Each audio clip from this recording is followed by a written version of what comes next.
Anda masih bersama kami di CNN Indonesia Newsroom. Menurut data Kementerian Kesehatan, sekitar 25% pasien COVID-19 varian Omikron membutuhkan penanganan medis. Mayoritas pasien COVID-19 varian Omikron bergejala ringan dan bisa menjalani isolasi mandiri di rumah. Meski demikian, pemerintah mengajak masyarakat untuk tetap disiplin dalam membeli obat-obatan dan tidak menyetok secara berlebihan agar tidak terjadi kelangkaan di pasaran. Belajar dari pengalaman Delta, kita menyiapkan ya dan mengantisipasi. Tapi sebenarnya kembali lagi, kalau yang perlu perawatan rumah sakit seperti ventilator, oksigen, obat-obatan yang dulu untuk kasus-kasus berat, itu sebenarnya hanya 25%. Jadi kalau varian Delta itu hampir 80%-nya ya membutuhkan perawatan rumah sakit ataupun meningkatkan tingkat keparahan. Tapi varian Omikron ini hanya 25% dari kasus, tapi walaupun demikian jumlahnya cukup banyak. Indonesia resmi masuk gelombang ketiga COVID-19 menyusul peningkatan jumlah kasus positif yang melebihi gelombang Delta sebelumnya. Pemerintah berulang kali meminta masyarakat tetap tenang dan tidak panik meski jumlah kasus positif terus bertambah. Seberapa siap sebetulnya Indonesia menghadapi gelombang ketiga COVID-19? Untuk membahasnya lebih dalam, sore ini kita sudah terhubung melalui sambungan Zoom dengan Menteri Kesehatan Republik Indonesia, Budi Gunadi Sadikin. Selamat sore Pak Menkes. Selamat sore Mbak Nana.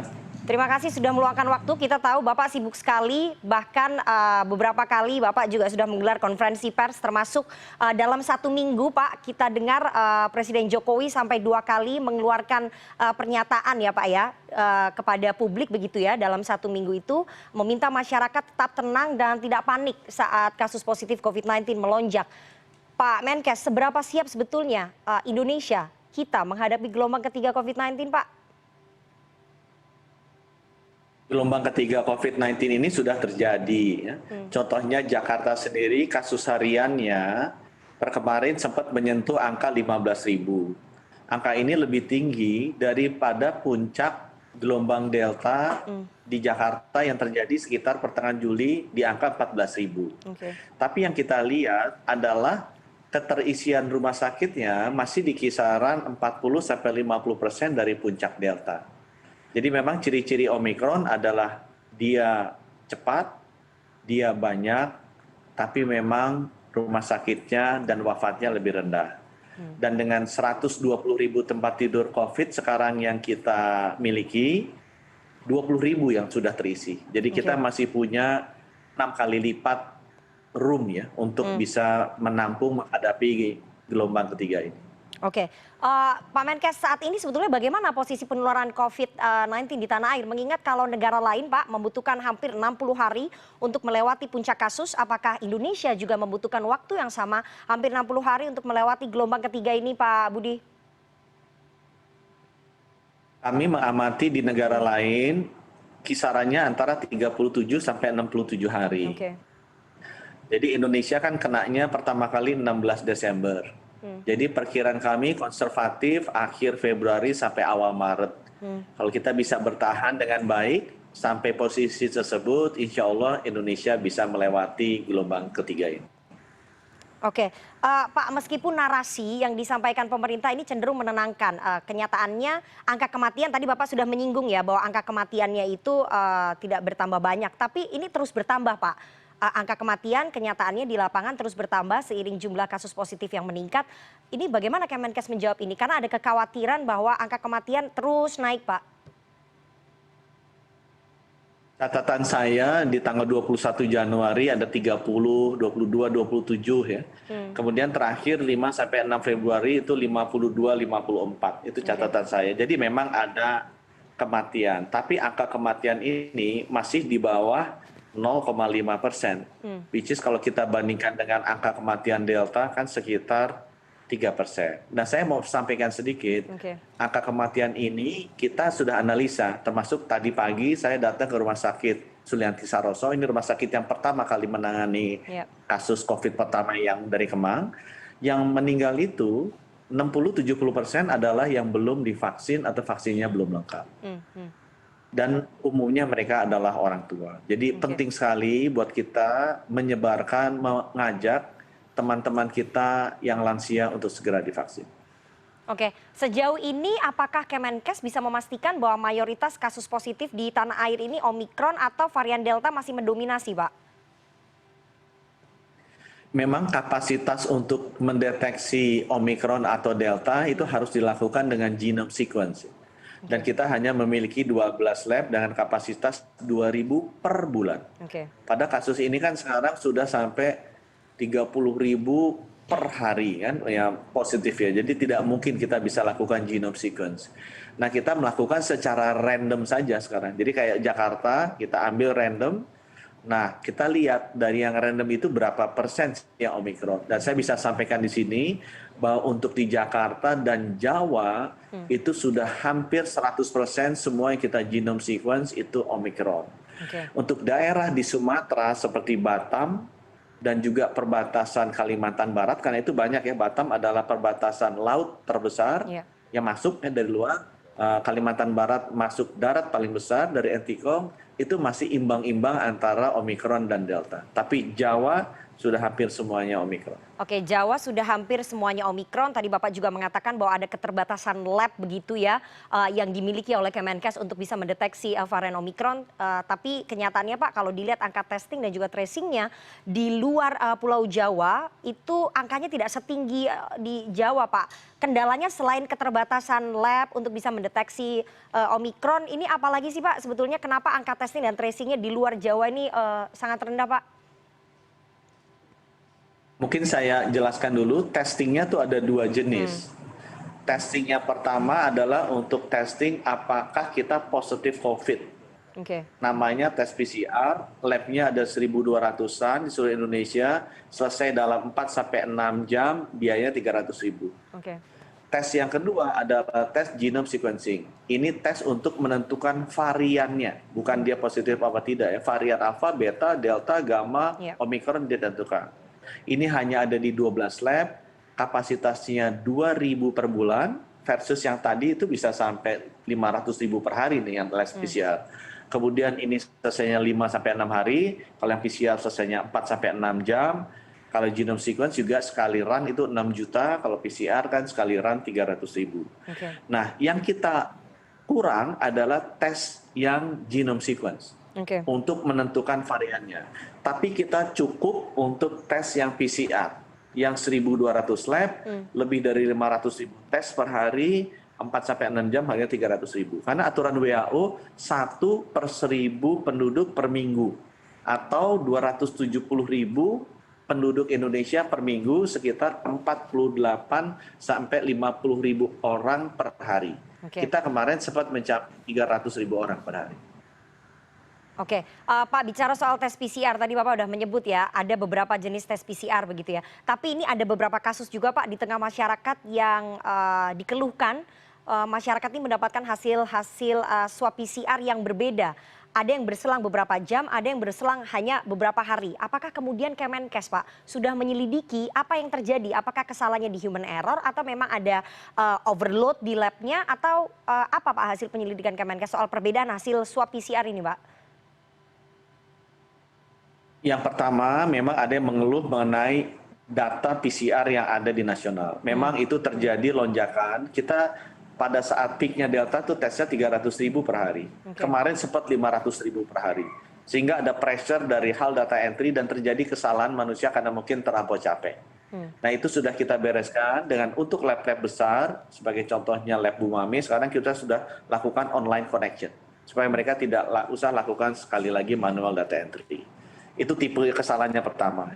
Tipe kesalahannya kedua adalah orang yang positif atau negatif. Ya. Saya bilang, ini pengalaman kita ya, di kita tidak ada tes PCR yang 100% tepat. Tes PCR itu ada salahnya juga. Itu sebabnya ada yang namanya sensitivitas dan spesifisitas itu. Ya nggak ada yang 100%, pasti ada salahnya. Nah sekarang kalau teman-teman melihat ada kesalahannya nggak apa-apa, kita izinkan juga untuk tes pembanding, itu bisa dilakukan.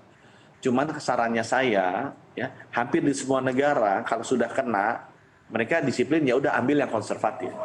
Iya kan? Lebih baik kita ambil yang konservatif. Kalau kita ambil positif, kemudian negatif, kita merasa oh kita harus yang negatif, dan kita malah menjadi berisiko. Jadi lebih baik ambil yang konservatif aja. Oke, tapi Kemenkes bisa memastikan bahwa tidak ada permainan dari hasil swab PCR ini ya Pak ya, yang dilakukan oleh lab-lab ya. Ini murni karena overload saja, karena terlalu banyak orang yang dites begitu. Sama sekali tidak ada permainan Pak di sini? Kita melakukan kontrol terhadap lab-lab tersebut. Sebagai contoh, misalnya yang masuk kemarin ke bandara, kan banyak yang mengeluh seakan-akan dipositifkan. Kita di Kemenkes di belakang layar melakukan validasi terhadap semua hasil positif yang dilakukan lab-lab di bandara. Jadi kita tahu mana yang positif di sana, ternyata begitu kita validasi negatif, mana yang positif di sana kita validasi positif. Datanya sudah ada dan saya sudah share juga ke Kepala BNPB dan ke otorita bandara untuk dilakukan perbaikan karena memang penunjukan lab itu ada di mereka. Oke baik, tahan dulu Pak Menkes, kita akan lanjutkan, nanti masih banyak hal yang ingin kita tanyakan bagaimana dengan tempat isolasi terpusat, kemudian layanan telemedicine, tapi kita harus jeda terlebih dahulu Pak Menteri dan juga pemirsa, jangan kemana-mana, tetap bersama kami di CNN Indonesia Newsroom.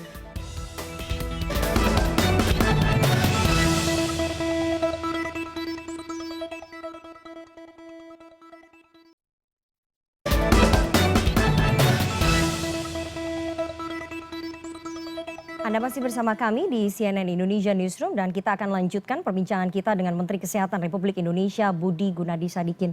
Pak Menkes, kita lanjutkan lagi. Presiden Jokowi beberapa hari yang lalu sempat mengatakan dan juga menghimbau kepada masyarakat yang terkena ataupun terkonfirmasi positif COVID-19 dengan gejala ringan ataupun sedang melakukan isolasi mandiri Pak di rumah. Tapi pada kenyataannya Pak, banyak sekali kemudian masyarakat di Indonesia yang tempat tinggalnya ini kurang memadai Pak untuk melaksanakan isoman di rumah. Bagaimana kemudian persiapan dari Kemenkes untuk menyiapkan tempat-tempat isoter di Jabodetabek dan terutama nanti Pak di luar Jawa Pak, ini bagaimana? Memang Omikron ini kan ciri pertamanya naiknya cepat dan banyak.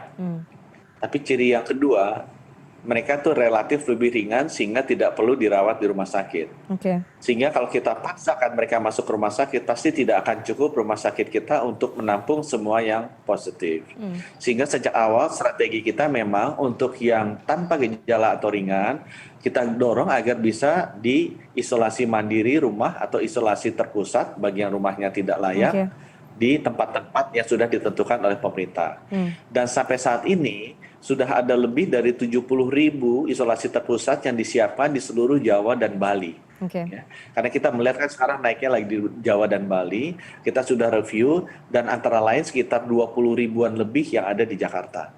Wisma Atlet, Wisma Pademangan, Pasar Rumput, itu adalah tempat-tempat yang sudah dipersiapkan oleh BNPB sebagai penanggung jawab untuk isolasi terpusat untuk menampung kalau misalnya nanti ada pasien-pasien yang memang rumahnya tidak layak untuk isolasi mandiri. Pak, kita ingin konfirmasi, ada kabar rumah sakit akhirnya diperingatkan oleh Pak Menteri agar tidak merawat pasien positif dengan gejala ringan untuk mengurangi beban. Apakah itu betul Pak Menteri? Rumah sakit sekarang di Jakarta sempat bornya agak tinggi. Jadi orang bertanya ada apa? Ya. Sesudah kita cek ternyata dari sekarang angkanya sekitar 15.000 ya. Sehari yang lalu 15.000 yang masuk rumah sakit. Ternyata 10.000 itu masuk kategori tanpa gejala atau ringan. Ya kami tidak melarang mereka masuk. Cuma kami memberitahu ke rumah sakit. Kalau sekarang masih kosong mereka masuk nggak apa-apa. Tapi kalau kemudian nanti penuh, nah orang yang benar-benar membutuhkan oksigen, membutuhkan ventilator yang sudah kritis, tidak bisa masuk karena ada orang tanpa gejala yang ada di dalam rumah sakit, saya rasa itu tidak baik, ya.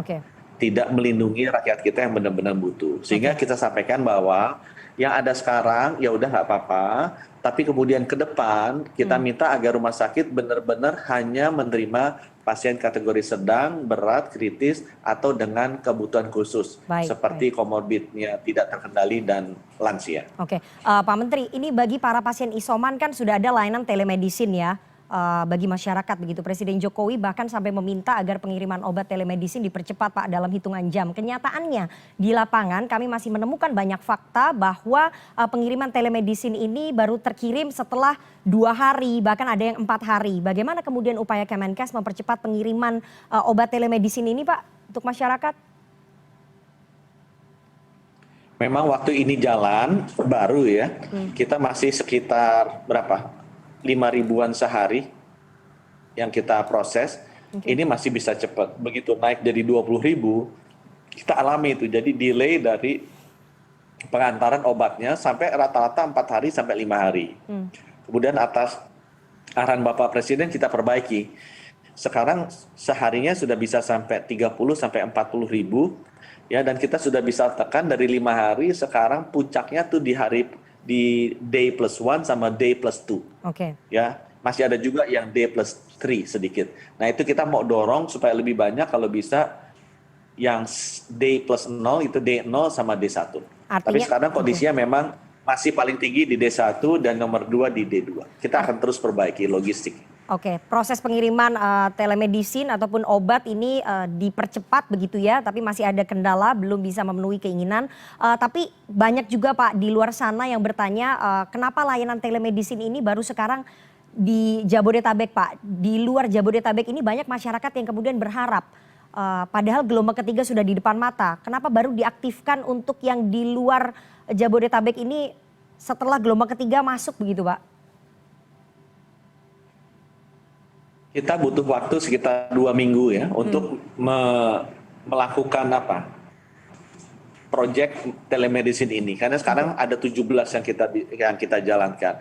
Nah, untuk mulai Senin kemarin, telemedicine ini sudah kita perluas cakupannya ke metropolitan areas seperti Bandung Raya, Semarang Raya, Solo Raya, Jogja, Surabaya Raya, Malang Raya, dan Bali. Memang telemedicine itu cocoknya untuk daerah metropolitan. Kalau untuk daerah non-metropolitan, kota-kota sendiri, misalnya seperti Kediri, misalnya seperti Kudus, misalnya seperti Sukabumi, emang lebih bagus itu dikendalikan oleh puskesmas dan rumah sakit yang ada di sana, rumah sakit lokalnya. Tapi untuk daerah aglomerasi yang besar, metropolitan, itu akan jauh lebih efisien dengan menggunakan telemedicine. Dan minggu ini sudah jalan untuk di Jawa dan Bali, metropolitan areas. Oke, minggu ini sudah jalan di Jawa, Bali, untuk metropolitan, untuk kota-kota besar begitu ya. Tapi Pak ini masyarakat juga kembali bingung begitu Pak, dibuat bingung oleh pernyataan beberapa ahli. Ada beberapa daftar obat yang dinilai Satgas ID sudah tidak mempan melawan COVID-19, seperti salah satunya oseltamivir. Itu disampaikan oleh salah satu profesor di Satgas ID. Kenyataannya Pak, di telemedicine masih diberikan obat tersebut. Ini jadi yang benar yang mana yang bisa dipakai, karena masyarakat yang menggunakan telemedicine itu kebingungan Pak di lapangan. Kami sudah bicara dengan 5 organisasi profesi dan sudah ditentukan bahwa obat kategori antivirus yang tadi ya, yang belakangnya pakai vir itu biasanya antivirus itu. Itu obat antivirus yang akan kita berikan, termasuk di telemedicine hanya ada 2. Satu favipiravir, dulu namanya Avigan, dan yang kedua molnupiravir. Jadi yang namanya oseltamivir sudah tidak kita pakai lagi dan sudah tidak kita masukkan di dalam paket obatnya Kemenkes dalam program telemedicine kita. Oke, jadi artinya, hanya favipiravir dan molnupiravir. Oke, artinya obat tersebut tidak akan lagi dikirimkan kepada masyarakat yang terkonfirmasi positif COVID-19 kemudian menggunakan layanan telemedicine. Oseltamivir tidak akan dipakai begitu ya Pak ya? Iya, betul. Oke. Terakhir Pak Menteri, himbauan kepada masyarakat yang akan menghadapi, kita sekarang sudah masuk ke dalam gelombang ketiga COVID-19 ini seperti apa? Karena kalau menurut prediksi dari Kemenkes, kita akan menghadapi gelombang ketiga ini sampai Februari atau sampai Maret. Himbauannya seperti apa Pak? Terakhir. 2 hal yang saya minta ya. Yang pertama, protokol kesehatan dijalankan dengan baik. Terutama memakai masker. Terutama memakai masker, disiplinkan kita. Itu saya lihat dibandingkan dengan banyak negara di Eropa maupun negara barat, kita lebih disiplin. Tapi tingkatkan terus, karena ini yang akan menjadi sumber penularan yang paling tinggi. Yang nomor 2, tolong percepat vaksinasi. 60% sampai 70% yang masuk ICU adalah yang belum divaksinasi lengkap. 60% 70% yang wafat adalah yang belum divaksin atau belum divaksinasi lengkap. Jadi cepat untuk teman-teman yang belum divaksin atau belum 2 kali divaksin, cepatlah dilengkapi vaksinasinya. Dua itu aja Mbak Nana. Tetap menggunakan masker, menjaga protokol kesehatan dan segera vaksin yang sudah vaksin 2 kali segera mendapatkan vaksin booster begitu ya untuk mencegah penyebaran laju COVID-19 di tanah air pada gelombang ketiga ini. Terima kasih sekali Menteri Kesehatan Republik Indonesia Budi Gunadi Sadikin sudah meluangkan waktu untuk CNN Indonesia Newsroom pada sore hari ini. Sehat selalu Pak Budi dan pemerintah bisa menghadapi gelombang ketiga COVID-19 bersama dengan masyarakat.